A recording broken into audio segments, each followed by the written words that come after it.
Hello, and welcome to another Fantasy Premier League video. My name is Steve, and I'm wearing a red hat and a red shirt for the soul-crushing red arrow that I've received in Game Week 8. Okay, so maybe not soul-crushing, but I'm still very much reeling from the game week, which was mostly a game week of misery. Of course, I sold Salah in another game week where he scored another double-digit haul. And in dispersing those funds elsewhere in my team across the three transfers that I did make, I've ended up about 7 points worse overall. Now, I've actually been doing a fair bit of points dodging in the opening game weeks of the season, missing both of Salah's big hauls and the Palmer 25-pointer. Having owned both players so far this season, but not for those crucial game weeks. Now, thankfully, it was a pretty low-scoring game week overall, but my team is about 7 points below average, with still a game to go. So, to help me ease the pain of the game week, remember to give this video a thumbs up and subscribe to the channel, especially if you get any value out of the following content. Right, so Salah out. Yes, I did sell Salah in game week 8. I had planned to sell Salah for quite a while, a few game weeks leading up, as I did realize that I was going to need to sell one of my premiums to break apart the threemium in order to upgrade players elsewhere in my squad, as I did only have 0.1 million in the bank heading into game week 8. Now, Salah ended up getting himself a penalty and then also assisted Jones for the winner, giving him a 12-pointer for the goal and assist, including 2 bonus points in the match against Chelsea early this morning. Now, I have only watched the highlights of this game because it did kick off at 4:30 a.m. New Zealand time, and I did stay up to watch the Man City match. Couldn't quite get through to the Liverpool fixture. So I sold Salah to bring Phil Foden in, as he was the main man I was interested in for these next 4 fixtures for Man City. But it was really the Wolves fixture in game week 8 and the Southampton fixture that is coming up in game week 9, which were the 2 main draw cards for bringing in Phil Foden. And with KDB out, I was picking Foden to be the main man in central midfield, as he is probably the most creative asset or creative player in the Man City squad when KDB is not about. Now, as it turns out, he was benched until the 65th minute, with Bernardo Silva, who I actually said in the last video I thought was probably Foden's main threat. But he doesn't have anywhere near the goal threat and isn't really as creative as Phil Foden.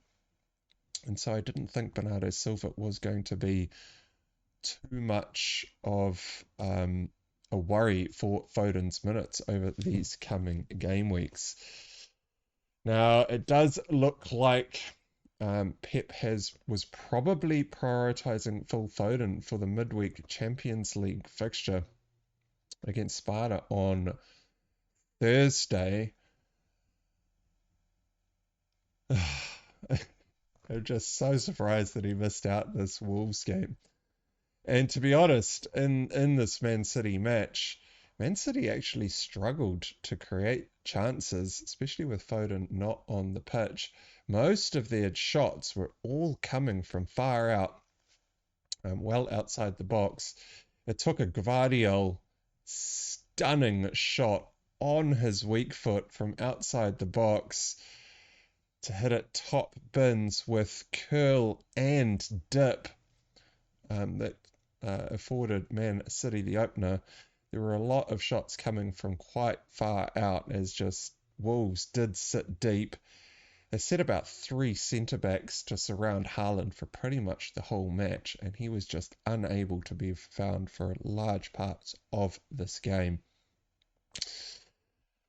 I mean, when Foden did come on in the 65th minute, he actually started out on the right wing, not even playing centrally, but it only took about maybe 5 to 8 minutes before he did switch over with Bernardo Silva, with Bernardo Silva seeming to go a little bit wider and Phil Foden just being everywhere across the middle of the park, trying to get onto the ball to try and get something going. But Wolves were just sitting way too deep, and both Doku and Semenyo out on the wings were providing the width. They just weren't able to generate anything or get in behind and send any sort of dangerous balls across. It's just not at all the way that I anticipated this game going down. Anyway, so we bought Foden in for Salah in order to get hold of a whole bunch of funds. And I ended up upgrading João Pedro to Solanke with some of those funds. Now, this was a good move as João Pedro missed out yet again.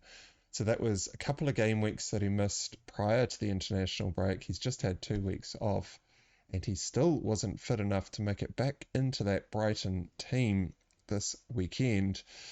So Solanke did get the 90 minutes, but he only came away with 2 points from the match himself. Now, he did have his chances to score some points, and I'm still pretty happy owning Solanke. But most of his chances for earning points were mostly around assist threat. Now, I did a video last week on why I don't rate Brennan Johnson's finishing, and I do think that this match very much highlights exactly what I was talking about in that video last week. Brennan Johnson had most of the big chances, had some very decent opportunities to shoot, and all of his shots were off target. The best shot that he hit was a volley from a very acute angle. He hit the ball very well, and I'm impressed that he took the shot on because it was quite a tight angle, and he did hit that ball quite sweetly. But again, that was well off target, well wide of the mark. He got the header centre of goal that he completely missed his head, came off his shoulder and went out.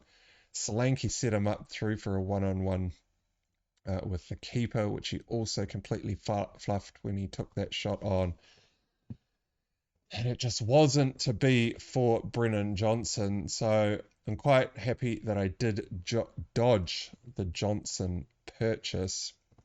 But of course, it didn't really matter because the player that I went with instead in Solanke didn't come away with any of the points.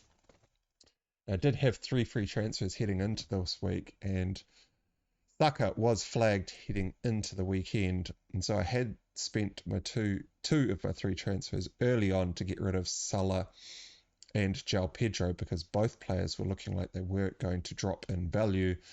And I did bring in Solanke and Foden early on, and I had that 3rd free transfer heading into the deadline.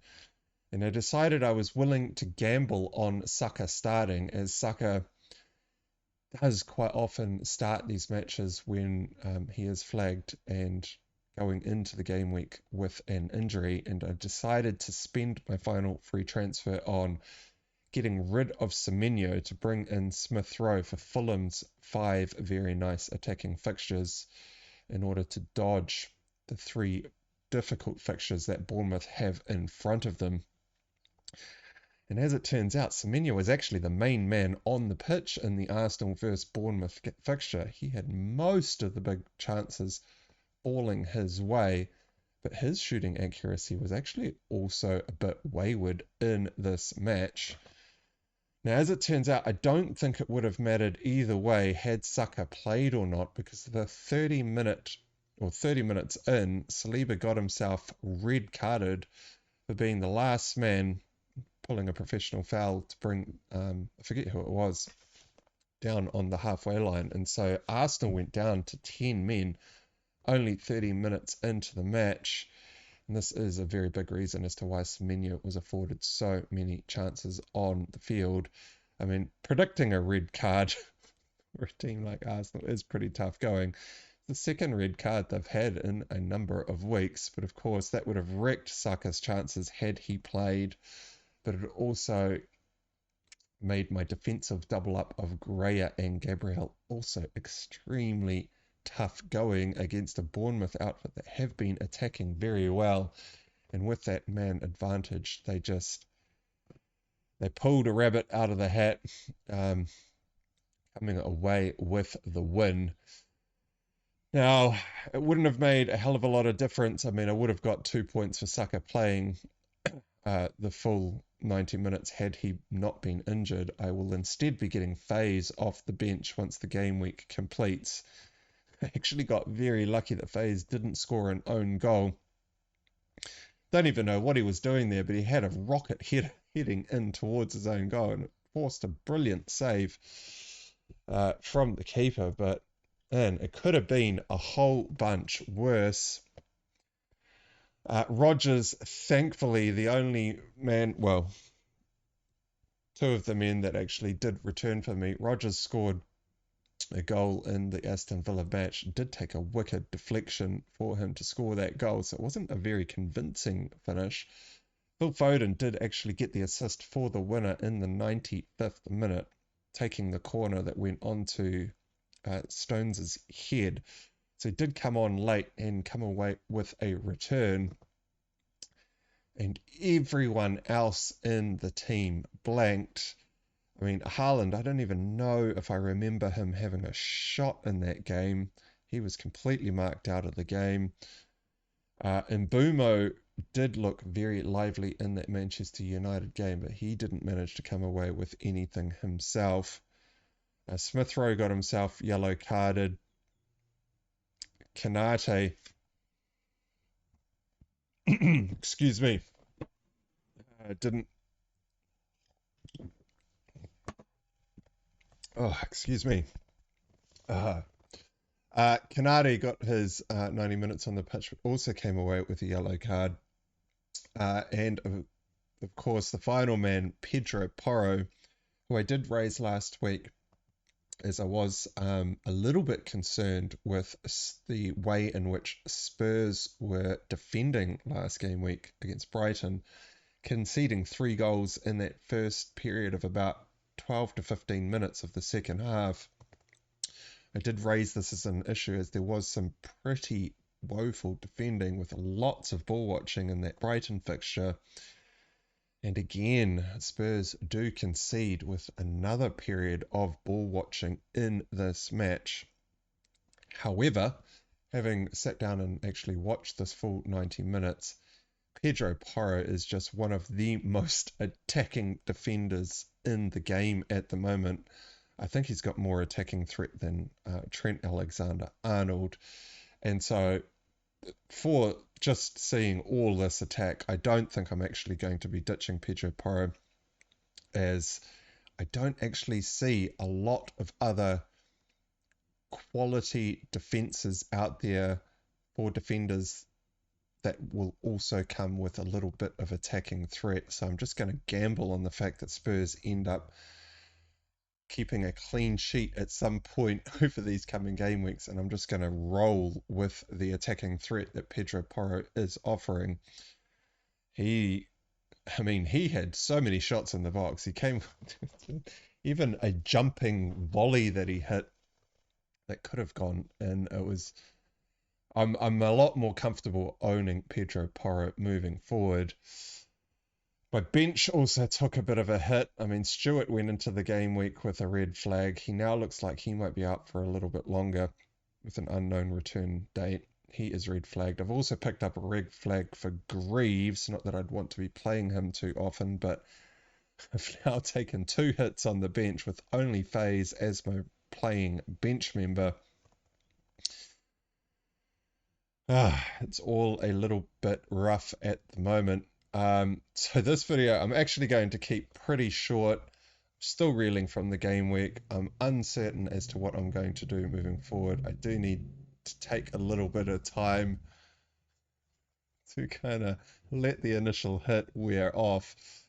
My pre-planned move was to go from Saka to Palmer for game week 9.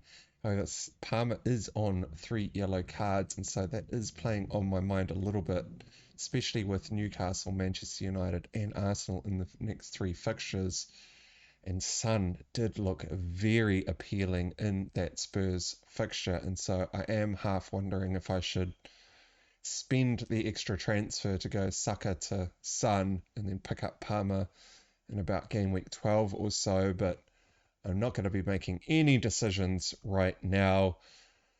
I'm still looking at this 25 points and all the football that I've watched, which was just blow after blow after blow.